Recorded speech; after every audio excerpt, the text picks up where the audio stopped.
لما نقارن أعداد العمالة بين الكويتيين والوافدين في القطاع الحكومي والخاص نجد أن الكويتيين يمثلون 18% في المقابل أن الوافدين يمثلون 82%. خلونا نشوف التوب 10.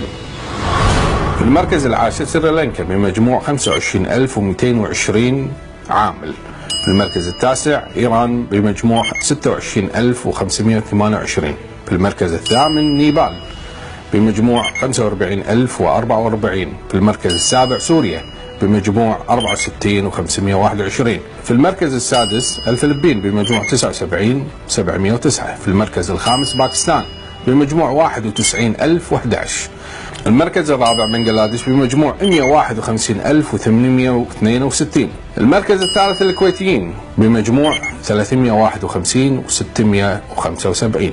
المركز الثاني مصر بمجموع 458797.